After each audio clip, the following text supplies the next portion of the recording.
I'm here today with Jean-Philippe Patrice, and we're going to talk about a lot of stuff about the course of his career, about making the Olympic team. So, first of all, I just wanted to congratulate you for making the Olympics. That's literally the achievement of a lifetime. So, that's really, really cool. Congratulations. Thank you, Andrew. Thank you. I really appreciate it. And as you say, it's a dream coming true, and we will talk about it later. But it's been a mess to reach that, and I'm happy now. I can focus on the preparation of it and don't think about what happened in the past. Yeah, me too. And I know there's a crazy story behind that. But to give that and the achievement a full context, let's first talk about how you got to this point. So let's go all the way back to the beginning. How did you get involved in fencing, and what was it about this sport specifically that made you want to keep doing it? I think it's a bit of luck, because when you're a kid, like you start a lot of sport, and I loved fighting with my brother with weapons, with swords when we were kids. And at the point, my aunt like said, "Okay, why you don't start fencing? Because it should be good. You always fight with your brother with swords." And You're my already brother fencing said, "No, I already. don't." And my brother said, "No, no, I don't want. I prefer playing soccer." And I said, "Okay, why not?" And I started in a club close to my house, and it was nothing similar to fencing because it was like 8 meters long for a strip and very close venue. But actually, it was good, and I loved it because the coach was nice with me, and I had a lot of friends there, and I continued like this. And 2 years after that, I moved to a bigger club, and the story began as I did maybe 4 years in this club with Arno Schneider, and then I moved to the National Junior Center in Tarbes. I think it was in 2012 when I moved to Tarbes. I stayed 4 years there, and I did all the national cadet and junior team with getting some results in them. And after that, in 2016, I moved to the INSEP after the Olympics in Rio, and I moved to the INSEP and started living the senior adventure. And up and down, and it's been a big roller coaster. And year after year, coach after coach, we are in 2024 qualified for the Olympics. That's fantastic. So you said that you have moved around. It sounds like you moved around quite a lot. And I know in just this Olympic cycle, you guys were in Orléans with Bauer and Schneider again, right? Yes, And then back yes, to that's right. INSEP. And now you're working with Onstedt, who is running the Egyptian program, right? Yes, yes, but let me explain you the story because we moved to the Barra Academy before Tokyo in 2021 when the French team didn't qualify for the Olympics. We said, okay, in my case, I had done something like 5 years in the INSEP with the same team, and I said, okay, I want to try something else. And Makes my brother sense. Seb, of course, told me, okay, we are together in this journey, so let's do it together. And we moved to the Bar Academy for 10 months or something like that. And in December, we talked to Vincent, and Vincent had a really attractive project in the INSEE because he was called as the new French manager. Hmm. So we moved to the INSEP and we started training with him. We're getting good results. And when the federation fired him in May 2023, we had some months in which we suffered from that, and we said to the federation that we wanted to train with Vincent again. And in September, we took officially the decision to leave the INSEP once again with my brother, and this time with Maxime also decided to come with us. And we said, okay, we will train with Vincent because we just want to to reach the Olympics project and not to change every year, Yeah, of course. and to come back from zero, you know. Yeah. So to start from scratch is something good, but you know, at a point when you have 1 year before the Olympics, you don't want this, and you just want to continue on what you have done for 2 years now. Right. And something that I know, because I've switched coaches a lot, but I don't know how many people watching this video have switched coaches at major points in their career, but when you are used to a certain system and a certain coach who expects certain things, and then you move to someone else, usually there's a dip in your performance while you're getting used to that new style and the new expectations of the new coach. And doing that a year before the Olympics is probably not an ideal situation. So that makes total sense. Absolutely not. Yeah. Absolutely not. And I'm not old. I'm 27, but now, you know, I reach an age that I don't want to change coach every 2 years. I just want Yeah. stability and to improve, to go into details. And when you change coach every 2 years, you cannot go in details. That you do the main part of the project, and you know, to get really strong, you have to care about the details, and you can only care about the details if you work with someone for several years, you know. Yeah, So that's why we wanted to continue the work with Vincent. yeah, that's a really good way to put it.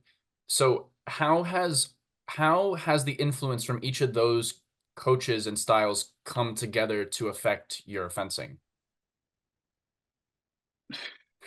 Honestly, like, it was not that clear because the what I worked on with the team from 2016 to 2021 was completely different with what I work with the Bauer Academy, and with Hmm. what I work with Vincent. I feel comfortable with the fencing that teach Vincent, and so like I feel I get stronger, and I get a better athlete thanks to him, and thanks to the work we are doing together. So I really want to continue on that until LA 2028. Makes sense to me. It's also interesting how you and your brother, you said, have moved around together, but the two of you have such completely different fencing styles. That's really Yes, interesting. So probably each of you took like little different things from all the coaches that you guys have been working with. yes, and I think uh, even if a coach teaches you something very clear, it's how you adapt it in your fencing, in your game. Yeah, And also because, for example, even if we are pretty similar physically with my brother, we don't have the same strength, we don't have the same velocity. Uh, that makes each of us different athlete. For example, Maxime trains with Vincent as well, and he has not the same game as I have or as my brother has. So I told you, it's how you adapt what the coach teaches you in your game. yeah. And I actually really don't like when a coach has a bunch of students that all look and fence exactly the same because, like you said, each person has their own personality, their strengths and weaknesses. You and your brother are not the same height. One of you is left-handed, one of you is right-handed. So it wouldn't even make That's right. sense for you to fence exactly the same. So No. I like that a lot. So the next thing I wanted to talk to you about was when you made the Olympic team in Seoul, it was by making a top 16. And when that happened, just the reaction was so it just seemed like a release of so much emotion. Can you talk about that moment? Well, if we if we make a small step back, it all started before leaving for the training camp in Tokyo, like 15 days before the competition in Seoul. As I knew at that time that it would have been the last qualificative competition Hmm. for the selection process for the French Olympic team, and I almost knew what I had to do to be the fourth. Of course, it always depends of what the other athletes do, but Right. I had it in my mind. And at the training camp at the beginning, I didn't fencing that well. Vincent came to me and he told me, I know that you are fencing all the best athletes in this fencing hall, but you have to take in mind that it's not in the training camp that you have to win. It's in the competition in 10 days. So take your time, try to get stronger and stronger day after day. And then when you will arrive in the competition, the thing that will make the difference will be the mental aspect, because you will be stressed out as the other will be. And so you have to be really focused on that, know what you have to do, and don't think about it anymore. And so when we arrived in Seoul, I had the ideas pretty clear, even if I don't hide you that I was very, very stressed out and nervous. But my parents went to the competition, and my brother gave me a lot of energy, Vincent as well, Maxime as well. And, I felt all of this support, and also because a lot of people from the fencing world, as athletes, as you, as coaches, as referees, gave me the support that they told me, you are a very good guy. We love you on the circuit. And we wish you get qualified for the Olympics. And, I wasn't expected that much attention or that much of love. And I felt blessed of all these things, and it gave me an extra motivation. And when I saw that the three other guys lost at the first day, I said, okay, now mathematically, I know what I have to do to be the fourth guy. Yeah. And even if the selection process is the first one at the point, and the other one will be chosen by the commission process. Mm-hmm. But if you are the fourth, it's always better if you are the fifth, the sixth, and so on. So do what you have to do, and then in this way you have a better chance to be in the team. And when I saw the table, I said, okay, I cannot miss my time, and do what you have to do, and do not have any regrets, Yeah. So I arrived on the strip. I won the first match. I don't even remember the score, like maybe 15-8, 15-9, I don't know. And it was pretty strange because when I was in the call room before the T32, like everybody knew that if I won this match, I would be in a good position to go to the Olympics, Yeah. And there was a very weird atmosphere, not a bad one, but when you feel something is in the air, Yes. And I said, okay, 15 minutes later, you will know more or less if you have a chance to compete in the Olympics. So take your chance and do your best, and don't have any regrets, And when I arrived on the piste, I was fully focused on what I wanted to do. I felt really confident and comfortable with my fencing. I fenced pretty good. You looked amazing, and I was in that this. Match. Thank you so much. Like I was fully inside, and I didn't think about anything about the consequences. I didn't think about that. I just thought, like, fence the best way you can, and then it will happen something good. Yeah. And when I put the last touch, I released all this pressure. Like, okay, it has been done, and I was so happy for my brother, for my parents, because it was a very hard situation for them, because, for example, if my brother got qualified and I did not, on one hand, you are very happy for one of your sons, but on the other hand, you get very sad for the other one. So I said, okay, it's a weird situation. I will do my best.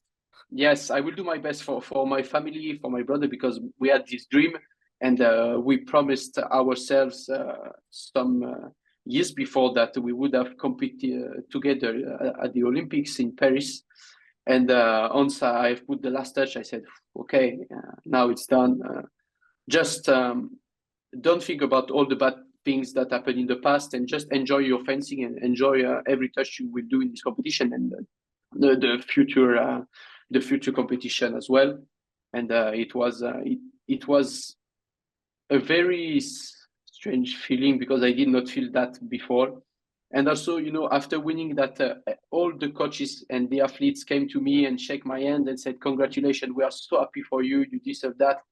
as I told you, I felt really blessed about all these things. Nice. But that's not the end of the story, is it? Absolutely not, because when I thought it was finished, it was not. And as can I explain that to you in the best way? Like, I knew like maybe 1 week later, the commission process had to be done on the Monday to decide the qualification. And I don't know pretty well how it happened because, we are not inside, and it is supposed to be fully secret. Yeah. So, but I heard that someone who was not allowed to vote did actually, and they made the choice to put somebody else in the team. And but due to the fact that the commission made a wrong decision and an error Hmm. inside. I mean, not of putting the athlete. That was not the point. I mean, if everybody agrees on that, there would not have been any issue on this commission. But as I told you, there was a, I know I don't know how to say it in English, like a vice of form or something like that. Okay. Uh, and so the commission had to be organized, has to be organized back again. Hmm. But what I heard from that, and is that some people in this federation and in the French fencing are really focused on the sports results and the sport integrity, and I really thank to them, because for me this is what we have to care about in not only an Olympic selection, but in the sport, in this general aspect. Yeah, I And completely agree. other guys actually said things that have not to be in the sport world. And I don't want to go into details with it, because it's not something good to hear and something good to say. But they didn't behave as they had to do, and as much as they had some important role into the federation, into the French saber organization. So I mean, it's back behind me now. I don't think about that anymore. But I really thank to the good people that behave in the best way with the sport values, and that made a decision on that. I mean, no matter if they choose me or not, but it was just based on sport argument and not something else. And Yeah, this is totally. the best thing. Yeah. When I was watching that competition, I remember someone had told me before that whichever French athlete made the top or ended up finishing in fourth place would qualify. And then I had a copy of the French points list. And as I watched, like I realized going into the second day, if you made the top 16, you would qualify for the team. So when that happened, Yes. I posted a little video about it. And Mm. I remember getting a message from you being like, hold off on that. We still need to go through the selection process. And yeah, I remember taking it down and then I Yes. posted it again a week later. So I'm glad that even though that was kind of a crazy up and down week, it did end with you Yes. qualifying and being the fourth spot.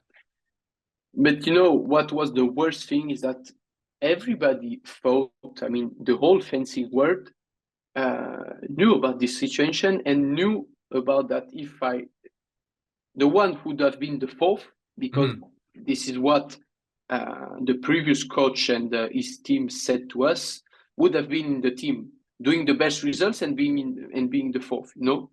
Because we had to show, and I mean, I fully agreed with that we were all close, and we had to show to them that one of us was able to perform with a lot of stress on, and to be able to get this ticket for the Olympics. And when that happened, I think it was pretty clear for all of us.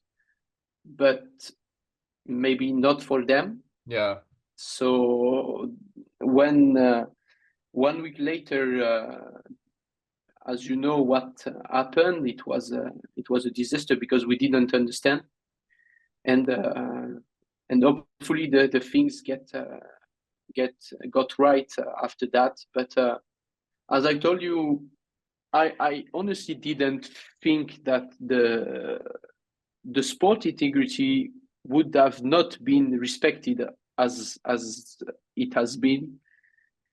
For me, like fencing means passion, means results, means winning what you deserve on the street. Yeah. And this is what I did. Actually, this is what many of us have done in this year and in the past. But the end not always came as it was supposed to come. And for me, it's a pity because sports means a lot of things, but not like cheating or not respecting what you are doing on the street. Yeah, I completely agree. And I have some problems with certain things that USA fencing is doing, but I think one thing that they got really, really right is that our selection process has nothing to do with the coach. For us, Yes, if you have the points, you get to go, period. And and this is good. there are almost no exceptions to that unless there is an extremely good reason. You have the points to go, you will go. And that Yes. the criteria for us is picked at the beginning of the season, and then things do not change during the season. So going into the season, okay, this is exactly what I have to do. If I did it, I get to go. If I didn't, then I don't. But at least at that point, and they respect that decision. So I really like that a Yeah, lot. and no, I really think that your system is the best. Of course, it's my opinion. Maybe other people will disagree about that, but then some of them will say, but of course, but if you have somebody strong in your team, but he gets injured during the season, and okay, I agree with that. But this is the sport. This can happen. You cannot be lucky every time, and you can get unlucky as well. This Yeah. happens, and this is the sports law, and this is the life. And but if you take it by the points, it's just like you win, you deserve, and you go, and nothing more, nothing less. No, and this is the best thing we can do because then if we don't do like this, as you have seen in our country, and this can happen I'm sure in a lot of other countries, then it can be a mess with the federation, with the athletes, and this is not good. This is Yeah. absolutely not good. You need to create even more at the Olympics because the pressure is something that I've never competed in Olympics. They will be my first, but there is nothing to compare because we do a small sport with not a lot of media, not a lot of people, not a lot of people going into the stands screaming and doing it like this. But when you get to the Olympics, it will be another world, Yeah. another situation, something completely different we haven't seen before, and even more for us that we are in competing in our country. It will be a huge party, but something crazy we haven't seen before. So we will have the pressure about that on us, but we don't need to put more pressure with something that we cannot control and something that is disguised by political arguments, something like this. No, as we said, we are doing sports, so just base the selection on what the On the people result. do and what the people deserve. Yeah, Yes, of course. totally. So now that the qualification is secured, what is the next step for you training for the games? We will have a lot of training camps. As I told you, we have been in Cairo training with the Egyptian team because, as everybody knows, Anstedt is the coach of the Egyptian saber team as well as the coach of Max Seb and me. So we have been in Cairo training for 9 days. Now we are in Casablanca training here for 4 days because the Egyptian team is competing for the African Championship. Right. After that, we will back on Paris on Monday, training in Paris until the European. After the European, we'll have some days of rest. I don't know exactly, but something like maybe from 4 to 7 days. Hmm. And after that, we'll be in July in on the last preparation for the games, and we will have, I mean, maybe 2 or 3 training camps until we will reach the village, and then the competition will start. Yeah, I think it's 50 days left today until the opening Yeah. ceremony. So, Yes. I check it every time. So yeah, it's really coming down to it. It's getting exciting. And then the last thing I wanted to talk about is you've mentioned your brother a couple times in this conversation, and the moment that you made the moment that you made the top 16 in Seoul, he just like ran over and jumped on you. And when he won his first World Cup, you were the first person to run over and congratulate him. And just talk about what that bond and that like constant support means for you guys in the sport.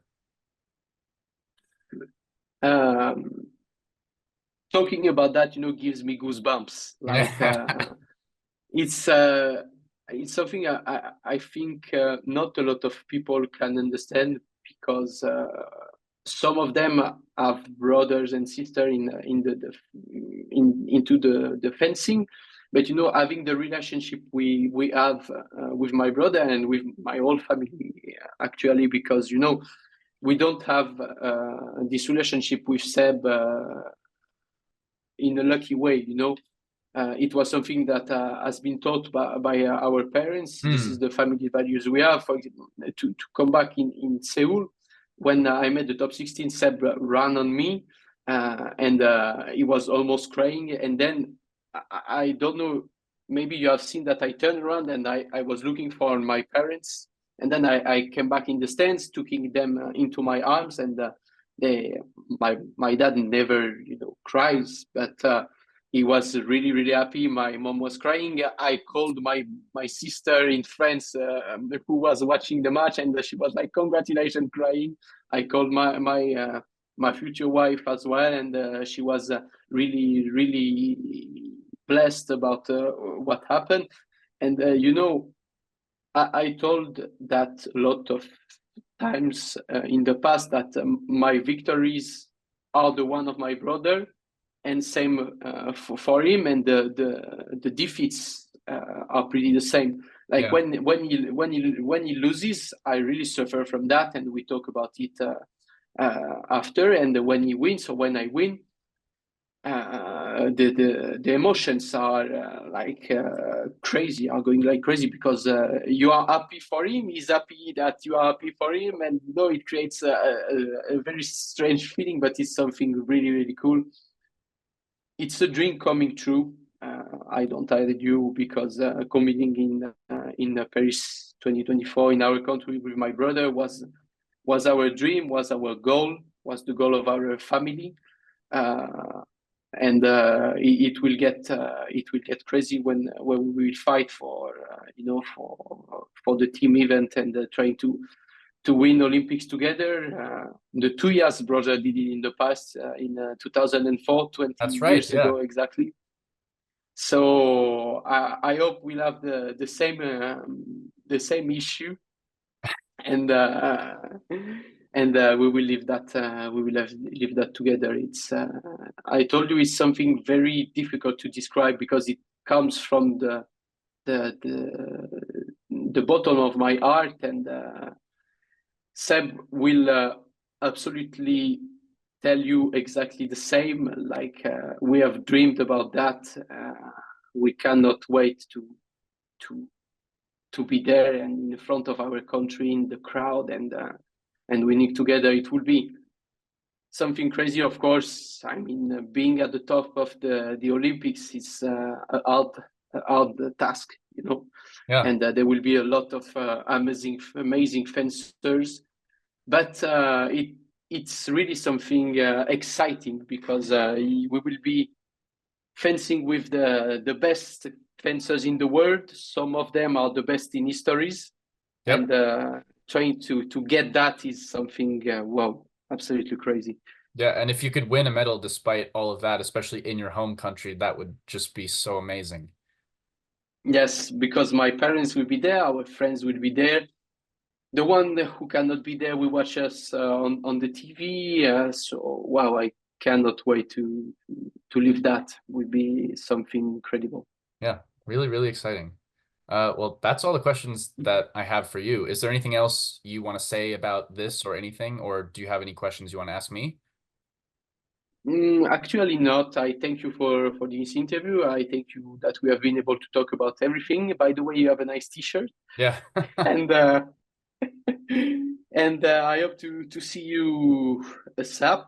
Maybe you do you plan to come for the Olympics, or No, it will be a bit difficult? I was thinking about it, but the price was just like debilitatingly high. The hotels were Yes, definitely. unbelievable, and so Yeah, unfortunately it's just not going to work this time. Hopefully, I'll get to go to LA though.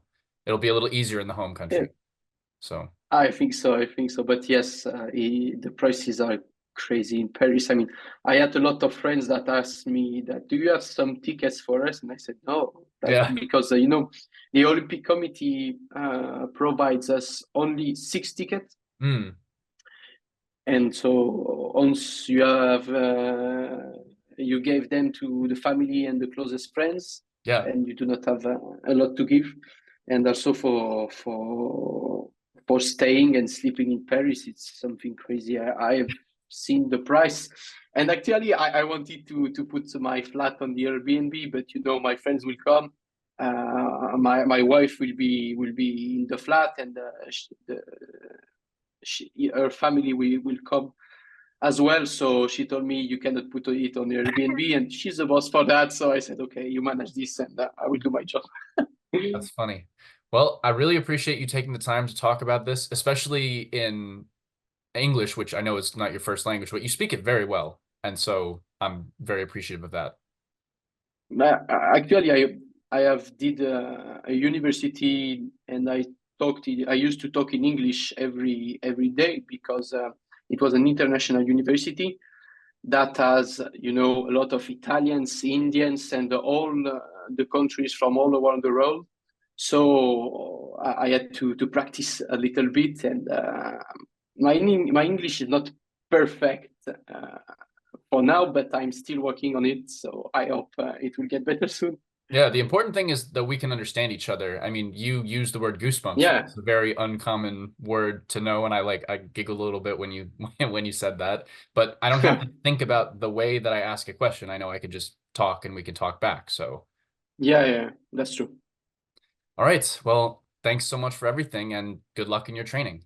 Thank, thank you, Andrew. Thank you for your time. And last but not least, I'd like to thank my Emerald and Platinum patrons, David Amrani, Jonah Atkinson, Tiffany Miller, Roman Bruce, and Veronica Saran for their very generous contributions to this channel. Any other names you see are gold patrons. Thank you guys so much for the contributions. They really help out a lot and will enable me to make more videos like this. If you have any more ideas for what you want to see next, you can vote on those things on my Patreon page. To help support the channel, you can find links to my Patreon, PayPal, and Venmo accounts in the video information. Thanks, guys. See you next time.